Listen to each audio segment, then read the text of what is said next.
ನಮಸ್ಕಾರ ಸ್ನೇಹಿತರೆ, ಇದೀಗ ತಾನೇ ಬಂದಿರುವ ಮುಖ್ಯವಾದ ಮಾಹಿತಿಗಳು. ಕರ್ನಾಟಕದ ದಾಖಲೆ ಬಜೆಟ್ ಮಂಡಿಸಿದ ಮುಖ್ಯಮಂತ್ರಿ ಸಿದ್ದರಾಮಯ್ಯನವರು ಬಜೆಟ್ನ ಗಾತ್ರ ಎಷ್ಟು, ಯಾವ ಇಲಾಖೆಗೆ ಎಷ್ಟು ಅನುದಾನ ಮೀಸಲಿಡಲಾಗಿದೆ, ಕೃಷಿ, ಶಿಕ್ಷಣ, ಆರೋಗ್ಯ ಕ್ಷೇತ್ರಕ್ಕೆ ಸಿಕ್ಕಿದ್ದೇನು, ಗೃಹಲಕ್ಷ್ಮಿಯರಿಗೆ ಮತ್ತೊಂದು ಗುಡ್ ನ್ಯೂಸ್, ಎಲ್ಲ ಮಾಹಿತಿಗಳು ಬಂದಿವೆ ಸ್ನೇಹಿತರೆ.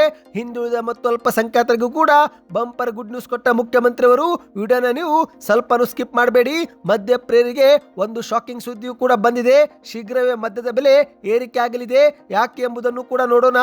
ಬಜೆಟ್ನಲ್ಲಿ ಗೃಹಲಕ್ಷ್ಮಿ ಯೋಜನೆ ಫಲಾನುಭವಿಗಳಿಗೆ ಬಾಕಿ ಕಂತು ಜಮಾ ಬಗ್ಗೆ ಮತ್ತೊಂದು ಗುಡ್ ನ್ಯೂಸ್. ಎಲ್ಲ ಮಾಹಿತಿಗಳನ್ನು ಡೀಟೇಲ್ ಆಗಿ ನೋಡೋಣ ಸ್ನೇಹಿತರೆ. ಉದ್ಯೋಗದ ನಿರೀಕ್ಷೆಯಲ್ಲಿದ್ದವರಿಗೂ ಕೂಡ ಭರ್ಜರಿ ಗುಡ್ ನ್ಯೂಸ್ ಕೊಡಲಾಗಿದೆ. ಹಾಗಾಗಿ ವಿಡಿಯೋನ ಪೂರ್ತಿಯಾಗಿ ನೋಡಿ. ವಿಡಿಯೋ ಶುರು ಮಾಡೋಕ್ಕಿಂತ ಮೊದಲು ನೀವು ನಮ್ಮ ಚಾನಲ್ಗೆ ಮೊದಲು ಬಾರಿ ಭೇಟಿ ಕೊಡುತ್ತಿದ್ರೆ ಸುದ್ದಿ 9 ಯೂಟ್ಯೂಬ್ ಚಾನಲ್ಗೆ ಸಬ್ಸ್ಕ್ರೈಬ್ ಆಗಿ ಪಕ್ಕದಲ್ಲಿ ಕಾಣಿಸೋ ಗಂಟೆ ಕೂಡ ಒತ್ತಿ.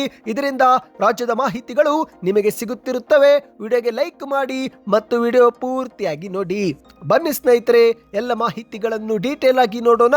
ಇಂದು ರಾಜ್ಯದ ಮುಖ್ಯಮಂತ್ರಿ ಸಿದ್ದರಾಮಯ್ಯನವರು ಕರ್ನಾಟಕದ ಬಜೆಟ್ ಅನ್ನ ಮಂಡಿಸಿದ್ದಾರೆ. ಹೌದು, ಬಜೆಟ್ ನಲ್ಲಿ ವಿದ್ಯಾರ್ಥಿಗಳಿಂದ ಹಿಡಿದು ಶಿಕ್ಷಕರಿಗೆ, ಅಲ್ಪಸಂಖ್ಯಾತರಿಗೆ, ಹಿಂದುಳಿದ ವರ್ಗದವರಿಗೆ ಸೇರಿ ಪ್ರತಿಯೊಬ್ಬರಿಗೂ ಗುಡ್ ನ್ಯೂಸ್ ಕೊಡಲಾಗಿದೆ. ಹೌದು, ಮುಖ್ಯಮಂತ್ರಿ ಸಿದ್ದರಾಮಯ್ಯನವರು 2026-27ನೇ ಸಾಲಿನ ಬಹು ನಿರೀಕ್ಷಿತ ಕರ್ನಾಟಕದ ಬಜೆಟ್ ಅನ್ನು ಇಂದು ವಿಧಾನಸಭೆಯಲ್ಲಿ ಮಂಡಿಸಿದ್ದಾರೆ.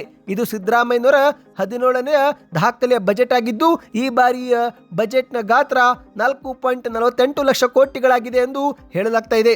ಅಂದಹಾಗೆ ಬಜೆಟ್ನಲ್ಲಿ ಕೃಷಿ, ಉದ್ಯೋಗ ಮತ್ತು ಸಾಹಿತ್ಯ ಕ್ಷೇತ್ರಗಳಿಗೂ ಕೂಡ ಭರ್ಜರಿ ಗುಡ್ ನ್ಯೂಸ್ ಅನ್ನ ಮುಖ್ಯಮಂತ್ರಿಯವರು ಕೊಟ್ಟಿದ್ದಾರೆ. ಅಂದಹಾಗೆ ಸ್ನೇಹಿತರೆ, ಈ ಬಾರಿಯ ಬಜೆಟ್ ನಲ್ಲಿ ಮುಖ್ಯಮಂತ್ರಿಯವರು ಒಂದು ದೊಡ್ಡ ಘೋಷಣೆ ಮಾಡಿದ್ದಾರೆ. ಅದೇನೆಂದ್ರೆ, ಇನ್ನು ಮುಂದೆ ರಾಜ್ಯದಲ್ಲಿ 16 ವರ್ಷದ ಒಳಗಿನ ಮಕ್ಕಳು ಸಾಮಾಜಿಕ ಮಾಧ್ಯಮ ಬಳಸುವಂತಿಲ್ಲ. ಹೌದು ಸ್ನೇಹಿತರೆ, ಇಂತಹ ಒಂದು ಘೋಷಣೆಯನ್ನ ಸಿಎಂ ಸಿದ್ದರಾಮಯ್ಯನವರು ಮಾಡಿದ್ದಾರೆ.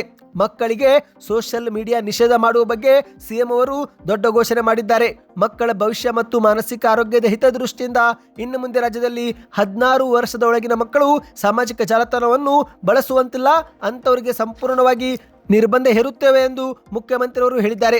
ಅಂದಹಾಗೆ ಬಜೆಟ್ ಮಂಡನೆಗೂ ಮುನ್ನ ಮಾಧ್ಯಮಗಳ ಮುಂದೆ ಮಾತನಾಡಿದಂತ ಮುಖ್ಯಮಂತ್ರಿ ಸಿದ್ದರಾಮಯ್ಯನವರು, ನಮ್ಮ ಸರ್ಕಾರವು ಕೋಟ್ಯಾಂತರ ಕುಟುಂಬಗಳ ಅಭಿವೃದ್ಧಿಗಾಗಿ ನಿರಂತರವಾಗಿ ಶ್ರಮಿಸುತ್ತಿದೆ. ಕರ್ನಾಟಕದಲ್ಲಿ ಪಂಚ ಗ್ಯಾರಂಟಿ ಯೋಜನೆಗಳು ಯಶಸ್ವಿಯಾಗಿ ಜಾರಿಗೆ ಮಾಡುವ ಮೂಲಕ ನಾವು ದೊಡ್ಡ ಸಾಧನೆ ಮಾಡಿದ್ದೇವೆ ಎಂದು ಸಿಎಂ ಸಿದ್ದರಾಮಯ್ಯನವರು ಹರ್ಷ ವ್ಯಕ್ತಪಡಿಸಿದ್ದಾರೆ.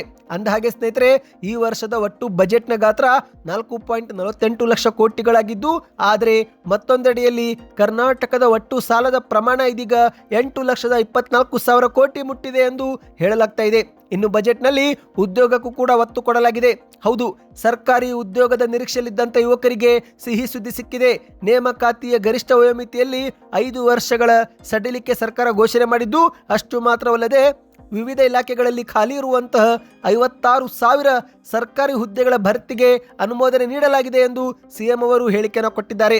ಇನ್ನು ರೈತರಿಗೂ ಕೂಡ ಗುಡ್ ನ್ಯೂಸ್ ಸಿಕ್ಕಿದೆ. ಹೌದು ಸ್ನೇಹಿತರೆ, ಮುಖ್ಯಮಂತ್ರಿಯವರು ಕೃಷಿ ವಿಸ್ತಾರ ಯೋಜನೆ ಜಾರಿಗೆ ಮಾಡಿದ್ದಾರೆ. ಕೃಷಿ ವಲಯದ ಅಭಿವೃದ್ಧಿಗೋಸ್ಕರ 100 ಕೋಟಿ ವೆಚ್ಚದಲ್ಲಿ ಈ ಒಂದು ಕೃಷಿ ವಿಸ್ತಾರ ಯೋಜನೆ ಜಾರಿಗೆ ಮಾಡುವುದಾಗಿ ಸಿಎಂ ಅವರು ಹೇಳಿಕೆ ಕೊಟ್ಟಿದ್ದು, ಅಷ್ಟು ಮಾತ್ರವಲ್ಲದೆ ಮಣ್ಣಿನ ಗುಣಮಟ್ಟ ಹೆಚ್ಚಿಸಲು ವಸುಧಾಮೃತ ಯೋಜನೆ ಮತ್ತು ಮುಂದಿನ 3 ವರ್ಷಗಳಲ್ಲಿ ಸಸ್ಯ ಸಂಜೀವನಿ ಯೋಜನೆಯು ಕೂಡ ಜಾರಿಗೆ ತರುತ್ತೇವೆ ಎಂದು ಸಿಎಂ ಅವರು ಹೇಳಿಕೆ ಕೊಟ್ಟಿದ್ದಾರೆ. ಇನ್ನು ಇದರ ನಡುವೆ ಮತ್ತೆ ಬಜೆಟ್ ಮುಂದುವರಿಸಿ ಮಾತನಾಡಿದಂತ ಸಿದ್ದರಾಮಯ್ಯನವರು, ರಾಜ್ಯದ 3 ಲಕ್ಷ ರೈತರಿಗೆ ಕೃಷಿ ಯಂತ್ರೋಪಕರಣಗಳನ್ನು ವಿತರಣೆ ಮಾಡುತ್ತೇವೆ ಮತ್ತು ರಾಜ್ಯದ 7 ಲಕ್ಷ ರೈತರಿಗೆ ಹನಿ ನೀರಾವರಿ ಸೌಲಭ್ಯವೂ ಕೂಡ ಕಲ್ಪಿಸಿಕೊಡುತ್ತೇವೆ ಎಂದಿದ್ದಾರೆ.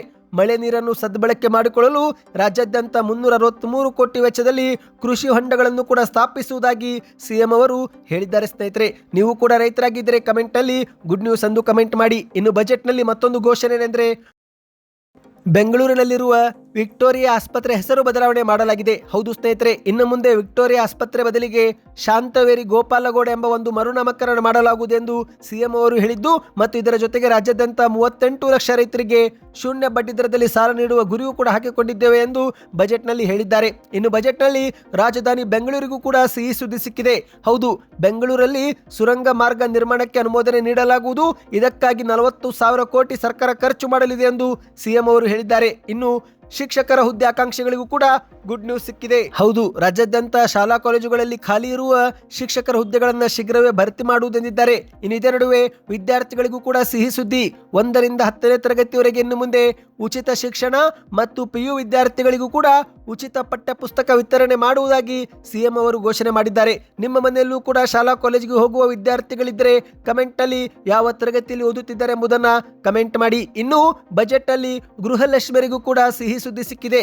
ಹೌದು, ಮುಖ್ಯಮಂತ್ರಿ ಸಿದ್ದರಾಮಯ್ಯನವರು ಪಂಚ ಗ್ಯಾರಂಟಿಗಳ ಜೊತೆಗೆ ರಾಜ್ಯದ ಅಭಿವೃದ್ಧಿಗೂ ಕೂಡ ಒತ್ತು ಕೊಟ್ಟಿದ್ದು, ಈಗ ಪ್ರಮುಖ ಗ್ಯಾರಂಟಿಗಳಲ್ಲಿ ಒಂದಾಗಿರುವ ಗೃಹಲಕ್ಷ್ಮಿ ಯೋಜನೆ ಮುಂದುವರೆಸಲು 28,608 ಕೋಟಿ ಅನುದಾನವನ್ನ ಮೀಸಲಿಟ್ಟಿದ್ದಾರೆ. ಹೌದು ಸ್ನೇಹಿತರೆ, ಪಂಚ ಗ್ಯಾರಂಟಿಗಳಲ್ಲಿ ಒಂದಾಗಿರುವ ಗೃಹಲಕ್ಷ್ಮಿ ಯೋಜನೆಗೆ ಒಂದು ಗುಡ್ ನ್ಯೂಸ್ ಸಿಕ್ಕಿದೆ. ಇನ್ನು ಮುಂದೆ ಬಾಕಿ ಕಂತು ಶೀಘ್ರವೇ ಜಮೆ ಆಗುತ್ತೆ ಎಂದು ಹೇಳಲಾಗ್ತಾ ಇದೆ. ಯಾಕಂದ್ರೆ ದೊಡ್ಡ ಮಟ್ಟದ ಅನುದಾನವನ್ನು ಗೃಹಲಕ್ಷ್ಮಿ ಯೋಜನೆಗೆ ಹಂಚಿಕೆ ಮಾಡಲಾಗಿದೆ. ಹೌದು, ಗೃಹಲಕ್ಷ್ಮಿ ಯೋಜನೆಯಡಿಯಲ್ಲಿ ರಾಜ್ಯದ ಲಕ್ಷಾಂತರ ಮಹಿಳೆಯರಿಗೆ ಪ್ರತಿ ತಿಂಗಳು 2,000 ರೂಪಾಯಿ ನೇರವಾಗಿ ಜಮೆ ಆಗುತ್ತಿದ್ದು, ಈಗ ಈ ಒಂದು ಯೋಜನೆಗೆ ಹೆಚ್ಚಿನ ಅನುದಾನ ಹಂಚಿಕೆ ಆಗಿರುವ ಪರಿಣಾಮ ಇನ್ನಷ್ಟು ಈ ಒಂದು ಯೋಜನೆ ಸುಧಾರಿಸಲು ಸರ್ಕಾರ ಬದ್ಧವಾಗಿದೆ ಎಂದು ಸಿಎಂ ಅವರು ಹೇಳಿದ್ದಾರೆ.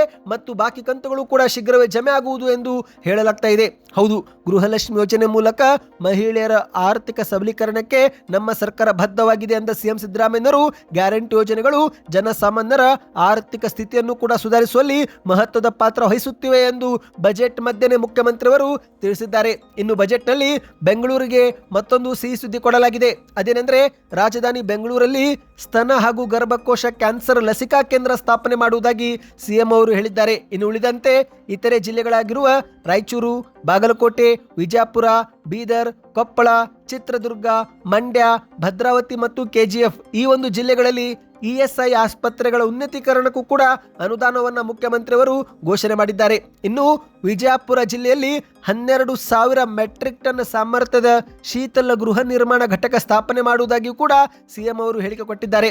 ಕರ್ನಾಟಕವು ಅಭಿವೃದ್ಧಿಯಲ್ಲಿ ದೇಶದಲ್ಲೇ ಮೊದಲ ಸ್ಥಾನವಿದ್ದು ಅಂತಾರಾಷ್ಟ್ರೀಯ ಮಟ್ಟದಲ್ಲೂ ಕೂಡ ಪ್ರಮುಖ ಪಾತ್ರ ವಹಿಸುತ್ತಿದೆ ಎಂದು ಸಿಎಂ ಅವರು ಹೇಳಿದ್ದಾರೆ.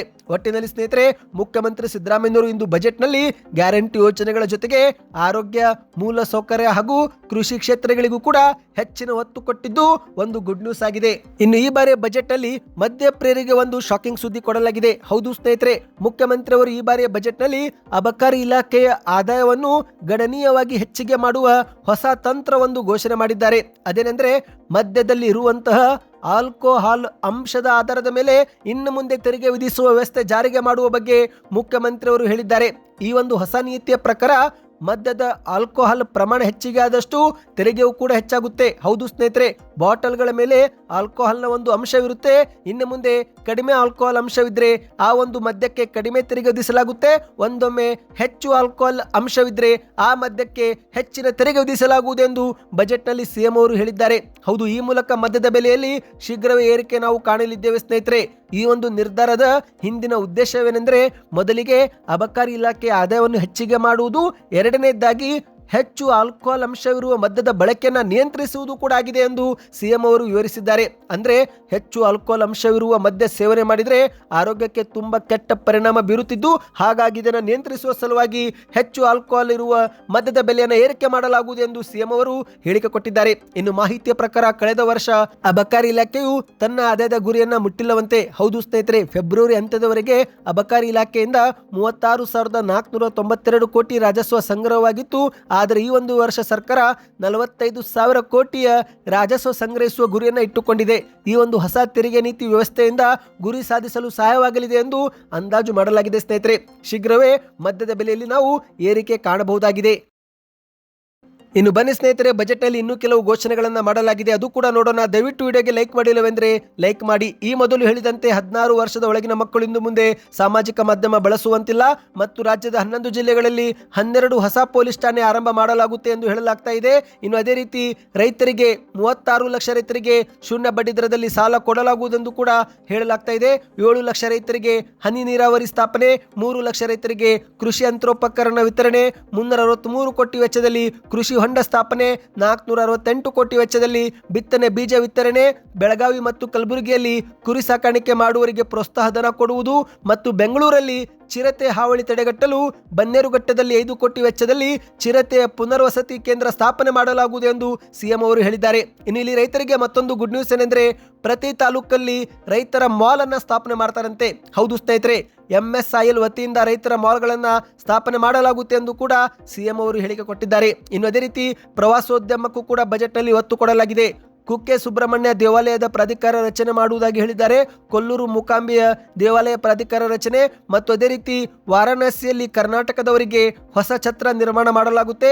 ಅದೇ ರೀತಿ ಶ್ರೀಶೈಲಂನಲ್ಲೂ ಕೂಡ ಹೊಸ ಯಾತ್ರಾ ನಿವಾಸಿ ನಿರ್ಮಾಣ ಮಾಡಲಾಗುತ್ತೆ ಎಂದು ಸಿಎಂ ಅವರು ಹೇಳಿಕೆ ಕೊಟ್ಟಿದ್ದಾರೆ.